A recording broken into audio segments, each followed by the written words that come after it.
Olá pessoal, professor Wilson de volta agora com a nossa primeira aula de vozes verbais. Vamos entender o que é essa coisa chamada voz do verbo. É bem fácil, bem tranquilo, acompanha a nossa aula aqui, acompanha o raciocínio que vocês vão ver como é facinho. Certo, queridos? Vamos lá então. Primeira coisa, o que é a voz do verbo? Por que tem esse nome, vozes verbais? Esse aqui às vezes dificulta o nosso entendimento quando a gente não sabe. Tem que decorar um nome. Eu sei que é um negócio lá de vozes, de verbo, mas não sei o que é. Simples, é simples isso. Quando a gente fala de voz do verbo, nós estamos falando da ideia que ele representa, da ação que ele representa. Isso é a voz do verbo. E essa voz, é óbvio, ela está relacionada diretamente a um sujeito. É a relação do significado, da ideia que ele representa com um sujeito. Essa é a relação da voz.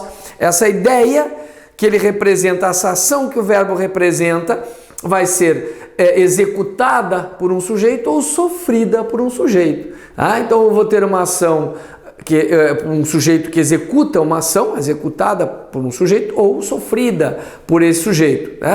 Ou ainda, depois nós vamos falar de uma voz reflexiva, que o sujeito executa e ao mesmo tempo sofre essa ação. Certo? Os verbos estudar, comprar, resolver, por exemplo, alguém estuda, João estuda, então ele executa a ação de estudar, João compra, ele executa a ação de comprar, e o João resolve, ele executa a ação de resolver. Então, João estuda o português é estudado por João, agora o português é estudado, ele sofre a ação, o português passa a ser sujeito, a gente vai mostrar isso aqui como é que funciona. E ele que sofre ação e executa quem? Aí depois nós vamos ver quem é que executa numa voz passiva em que o sujeito sofre ação. Facinho também.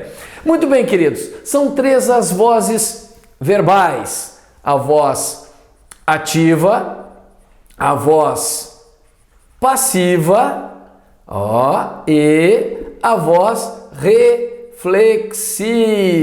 São estas três aqui, bem tranquilinho, isso é muito fácil, tá? Então vamos dar uma olhada no que é essa voz ativa, como ela funciona para vocês entenderem como é tranquilo, tá? Então olha lá. Primeira coisa, a frase: Maria fez o almoço. Tá aqui o verbo fazer, o sujeitinho, a Mariazinha aqui. A Maria fez algo. A Maria fez o almoço. O objeto direto, a ação de fazer. A ideia do fazer está sendo executada pelo sujeito, uma voz ativa. Aqui é um verbo transitivo direto.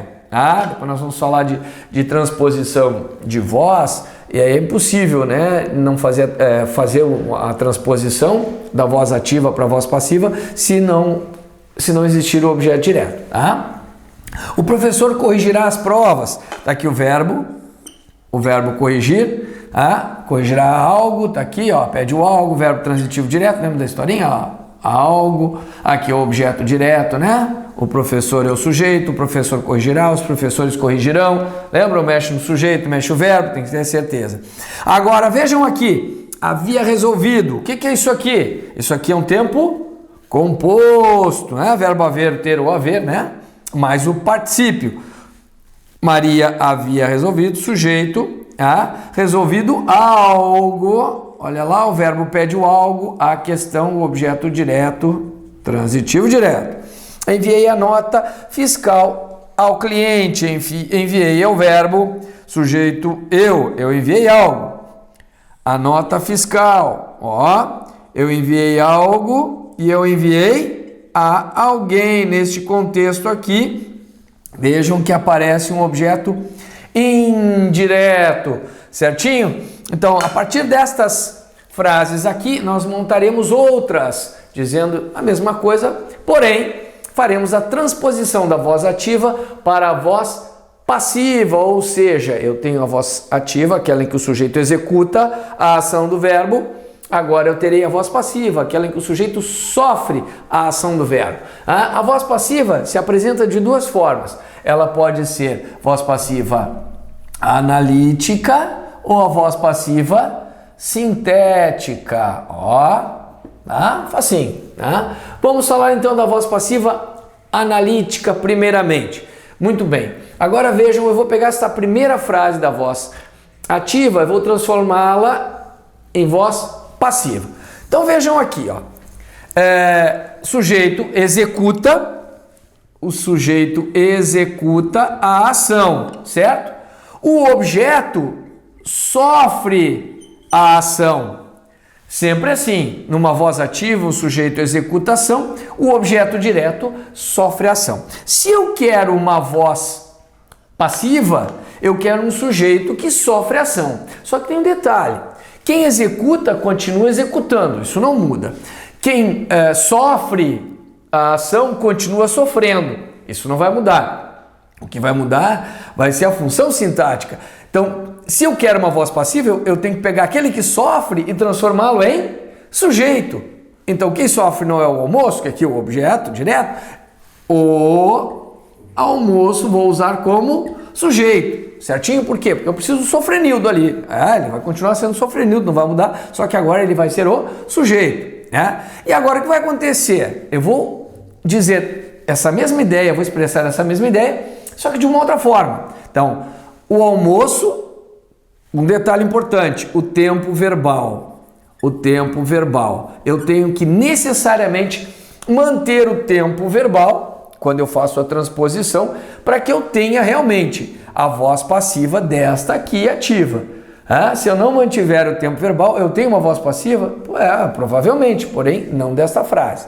Aqui eu tenho o pretérito perfeito do indicativo. Vou manter lá o pretérito perfeito, só que eu tenho um verbo, lá passo a ter uma locução verbal. É assim, ativo tem um, passivo tem dois. Muito bem, ativo tem dois, passivo tem três. Se é passivo sempre leva mais um, certinho? Muito bem, olha lá. Então, Maria fez o almoço, o almoço, pretérito perfeito, foi, e aqui a locução, o verbo auxiliar, mais o particípio. O almoço foi feito. Muito bem, quem executa na voz ativa é a Maria, o sujeito. Lá, o sujeito é passivo, olha lá, é o almoço. O almoço foi feito, os almoços foram feitos. Agora, a Maria, como eu disse, quem executa continua executando. O que vai acontecer aqui? O almoço foi feito por Maria. Então, o que acontece? Eu tenho uma voz passiva e tem quem age, quem executa nessa voz passiva. Como é que se chama? Como é que se chama o cara que age em uma voz passiva? O agente da passiva.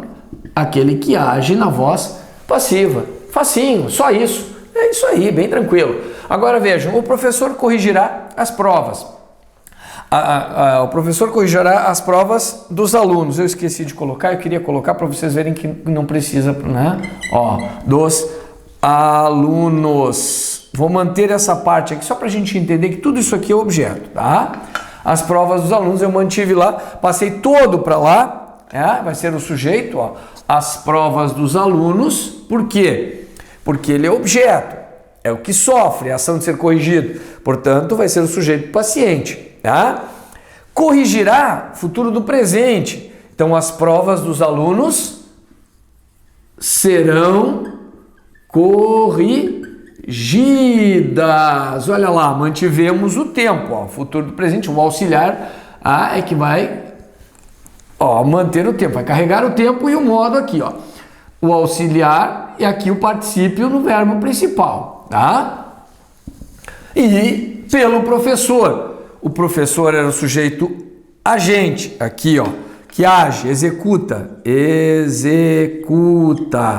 age. Aqui, sofre. Então, ele continua sofrendo.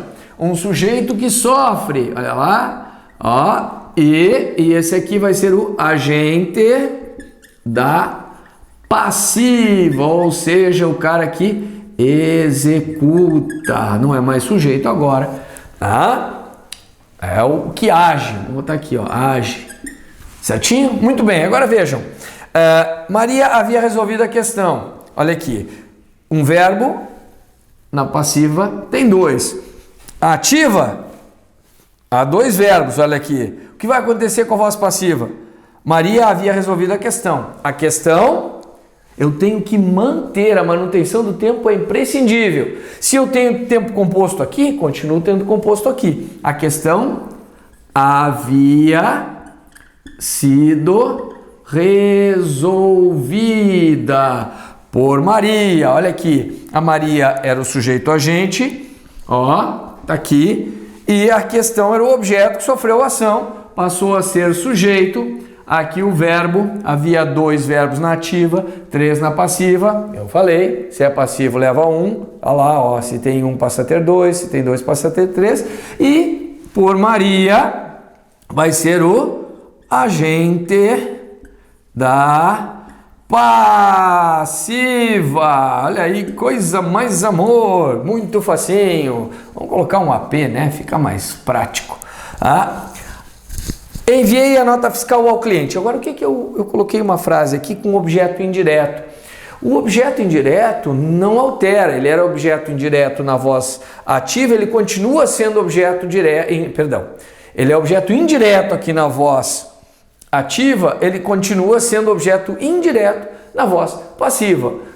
O objeto indireto não altera. Um detalhe, vejam que na voz passiva não há objeto direto. Impossível. Por quê? Porque o objeto direto só existe na voz ativa. Ele é o que sofre, ele se transforma sempre em sujeito em uma voz passiva. Mas o objeto indireto vai existir na ativa e vai existir na passiva. Então, olha lá. A nota fiscal, ó, enviei, sujeito eu, sujeito que executa a ação. Eu enviei, pretérito perfeito, então a nota fiscal, ó, foi enviada. Mantivemos aqui o pretérito perfeito. Ao cliente, o que é o ao cliente?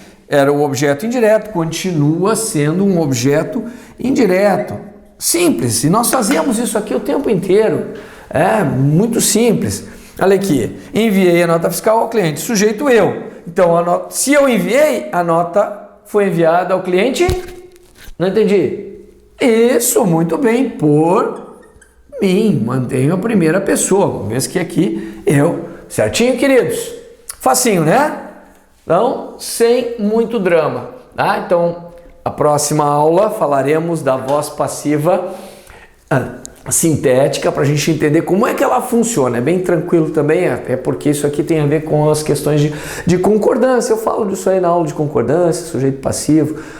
É bem tranquilo, bem tranquilinho. Acompanhe então a próxima aula. Grande abraço.